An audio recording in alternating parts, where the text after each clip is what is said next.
তো একদম ঘড়িতে হচ্ছে সময় 9:22 আর আমরা এখানে একদম লাগেজ ফাগেজ কমপ্লিট করে একটু হালকা করে চাটা খেয়ে গাড়ি একদম ফুল ওয়াশ করে মানে গাড়িটার যে অবস্থা হয়েছিল তোমায় দেখালাম। আর বেরোচ্ছি একদম পোখরার উদ্দেশ্যে। এখান থেকে 30 কিলোমিটার নিচে গেলে কি একটা জায়গার নাম বললো, ওখান থেকে আমাদেরকে পোখরার রাস্তা ধরে নিতে হবে। তো চলো যেতে যেতে কথা হচ্ছে। কাল যখন তোমাদের এই ব্রিজটা আমি দেখাচ্ছিলাম সন্ধ্যেবেলা, যে বড় ব্রিজ, সব থেকে বড় এটাই লাগলো। আর এই ব্রিজটার ওপারেই আমরা রাস্তাটা গন্ডগোল করেছি, ঠিক আছে?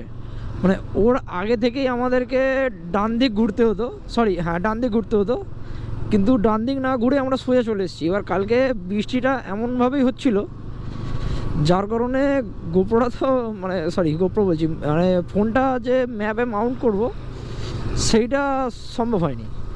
আর নেটওয়ার্ক মানে গুগল ম্যাপটা হঠাৎ করে কেন এরকম গোলালো বুঝতে পারলাম না। তো যাই হোক, মোটামুটি এখন আর এখান থেকে ওই সময় লাগবে হচ্ছে 129 কিলোমিটার রাস্তা, 2 ঘন্টা 3 ঘন্টার কাছাকাছি সময় লাগবে। আচ্ছা, এই যে হচ্ছে এখান থেকে ওই যে লেখা আছে মুগলিং হচ্ছে বাঁদিকে 36 কিলোমিটার। তো ওই মুগলিং হয়েই আমাদের কিন্তু যেতে হবে। কালকে ওই মুগলিংয়ের রাস্তাটাই আমরা গন্ডগোল করেছি। বাঁদিক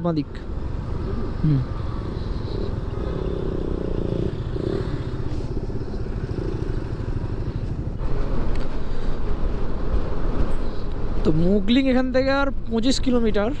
আর আমাদের লেফট সাইডে দেখা মিলল নেপালের সেতি গণ্ডকী রিভার।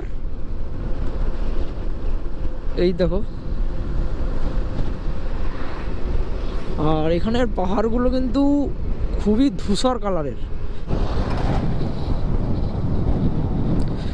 টুইন খোলা ব্রিজ, এখানে কিন্তু প্রত্যেক কটা ব্রিজের নাম আছে। আর এই হচ্ছে সেই সেতি গণ্ডকী রিভার, যা আমাদের এই যাত্রাপথে পোখরা যাওয়ার রাস্তায় সাথে চলছে।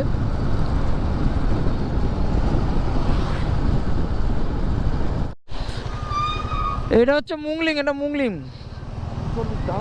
এখানে একটু দাঁড়াও, হালকা করে কিছু খেয়ে টেয়ে নিই। দাঁড়াও। তো এখন আছি মুগলিংয়ে।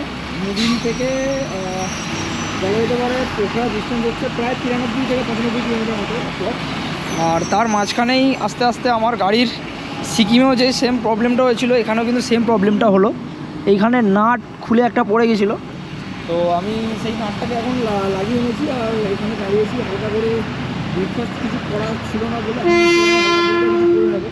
তারপরে আমরা রওনা দেবো কিন্তু আমার পোখরার উদ্দেশ্যে।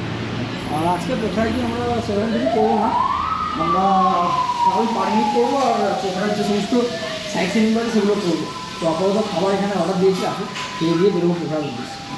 এই মুগলিংয়েরই একটা হোটেলের নাম হচ্ছে দর্শন হোটেল অ্যান্ড লজ। নিয়েছি হচ্ছে চাউমিন আর মোমো। মোটামুটি চাউমিন একটু স্পাইসি বাট ভালো খেতে।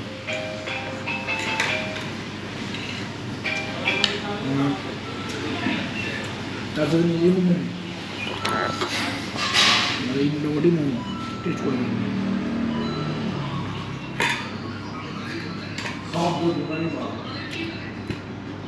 বেশ ভালো, পাহাড়ি মোমো তো এমনি ভালো, আর এটা নেপালি পাহাড়ি মোমো। বলো খেয়ে দিয়ে দেখা হচ্ছে কিন্তু মটর ব্লগ সেখানে।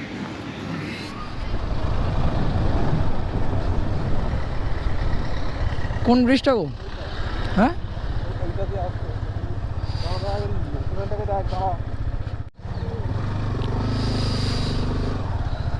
তো একদম এই যে মুগলিম একটা বলা যেতে পারে সাসপেনশন ব্রিজ, ঠিক না?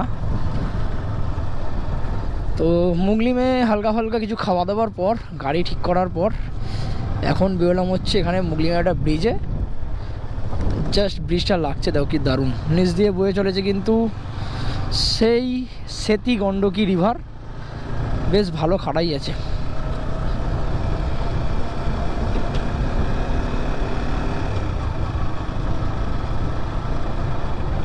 এখান থেকে আমাদেরকে ডান দিকে ঘুরে যেতে হবে।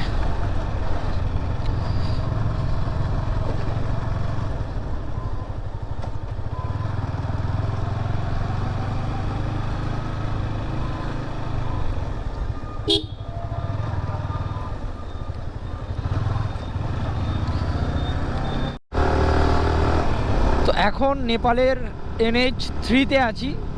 আর রাস্তা ওইটুকু অফরোডিং কাদার যে প্যাচটা ছিল ওটা কমপ্লিট করে আসার পর কিন্তু রাস্তা একদম দারুণ রাস্তা পেয়েছি। তবে আর একবার তোমাদেরকে বলে দিই, তোমরা যারা নেপাল আসবে ভাবছো, তারা নেপালে বাইক নিয়ে এলে অবশ্যই এখানকার যে সমস্ত লোকাল মানুষরা বাইক চালাচ্ছে তাদের থেকে একটু ডিস্টেন্স মেনটেন করার চেষ্টা করবে। কারণ ওদের কোনো রকম এখানে সিগন্যাল নেই। সেটা তুমি কোনো টাউন এলাকার 4 মাথা রোড বলো বা 3 মাথার রাস্তা বলো, ওদের কোনো সিগন্যালের কোনো কিছু নেই। মানে যে যেরকম পাচ্ছে ডান্ডিক মাডিক মাঝখানে দাঁড়িয়ে পড়ছে। তোমার দেখলে, একটু আগে দেখলে ভিডিওটা হয়তো বুঝতে পারবে। তো অবশ্যই কিন্তু এটা তোমরা মাথায় রাখবে। কি অপূর্ব লাগছে এই জায়গাটা, দারুণ দারুণ, একদম দানব আকার একটা পাহাড়।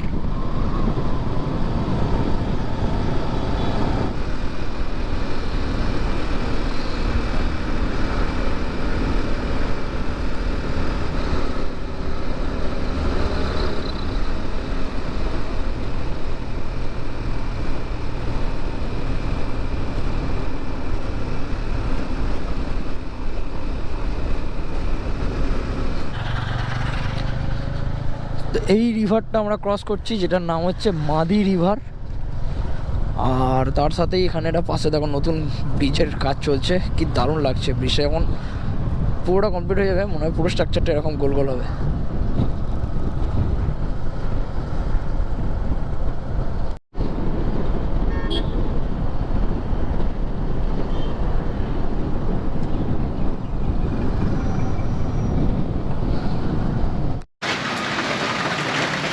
সবিতা কিছু বলবে নাকি? কিছু বলবে না? এখন সময় হচ্ছে ঘড়িতে প্রায় 4টে, কটা বাজে? 3:04। আর ওখান থেকে জাস্ট 7.9 মানে 8 কিলোমিটার সামথিং ডিস্টেন্সে আছি। আর এর মধ্যে শুরু হয়েছে কিন্তু বৃষ্টি। আর এই বৃষ্টি সেই বৃষ্টি না, বলে দাও মানে ফিল করছে না, লাগছে পুরো এমন বড় বড় শিল করতে দেখা যাচ্ছে।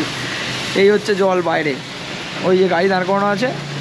তো মোটামুটি ভিডিওটা জানি না জল যদি থামে, ভাবছি ইনক্লুড করে বেরিয়ে যাবো। বাট তাহলে আর হয়তো অন ভিডিও দেখাতে পারবো না আমরা কোথায় যাচ্ছি। তবে ভেতরে মানে পোখরার ওই ফেওয়াতালের সামনে আমাদের হোটেল নেওয়ার একটা ডিসকাশন চলছে। আমরা একটা হোটেল দেখেছি। তো যদি জল না থামে তাহলে অন ভিডিও দেখাতে পারছি না, ডাইরেক্ট গিয়ে হোটেল থেকে ভিডিওটা আমি কন্টিনিউ করে তোমাদের ডিটেলস দেবো। যদি জল থামে তাহলে অন ব্লগিং মানে ফটো ব্লগিং তোমাদের এখানে সাবমিট দেবো।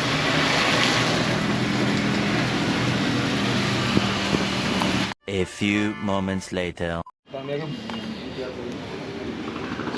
তো একদম প্রায় টানা 6 থেকে 7 ঘন্টা বাইক রাইড করার পর এখন এসে পৌঁছেছি পোখরায়, একদম মেন পোখরা শহরে, যেখান থেকেই আমরা আগামীকাল যাবতীয় সাইট সিনগুলো আমরা করবো। আর পোখরার এই মুহূর্তে ওয়েদার যদি দেখা যেতে পারে তাহলে কিন্তু পুরো মেঘলা। আর এই হচ্ছে ফেওয়াতাল, যেটা হচ্ছে পোখরার ফেওয়াতাল, একদম ফেমাস একটি লেক। আর তার পাশেই আমরা একটি হোটেল নিয়েছি। হোটেলের ডিটেলস আমি কাল তোমাদের নিউ ভিডিওতে দিয়ে দেবো। আর হোটেলের রুমটা আমি তোমাদেরকে দেখিয়ে দিই। জাস্ট এই হচ্ছে রুম, একটা ডবল বেডরুম আছে, তার সাথে এটা হচ্ছে অ্যাটাচ বাথরুম। বাথরুমটা বেশ নিট অ্যান্ড ক্লিন। আর সেরকম কিছু নেই, একটা জাস্ট এরকম চেয়ার দেওয়া আছে আর এরকম একটা হ্যাঙ্গার দেওয়া আছে। আর ছোটো মিরার একটা ইউজ আছেই। যাই হোক, তো মোটামুটি আজকের আমার এই এপিসোড তোমাদের কলকাতা থেকে পোখরা পর্যন্ত পৌঁছানো যে এপিসোড তোমাদের কেমন লাগলো অবশ্যই কমেন্ট করে জানাবে। আর যদি ভালো লেগে থাকে তাহলে লাইক করে চ্যানেলটা অবশ্যই সাবস্ক্রাইব করবে। আর ফেসবুক থেকে দেখলে পেজটা ফলো করবে। আর এই হচ্ছে কিন্তু ফেওয়া লেক হয়েছে। তো যাবো একটু পরে, সেগুলো তোমাদেরকে আপডেট দেবো। আর এখন ওয়েদার কিন্তু বেশ মেঘলা। তো চলো টাটা, বাই বাই, দেখা হচ্ছে আবার নেক্সট ভিডিওতে। আর সাথে থাকছে, ওটা থাকছে কিন্তু হচ্ছে পোখরার সাইট সিন।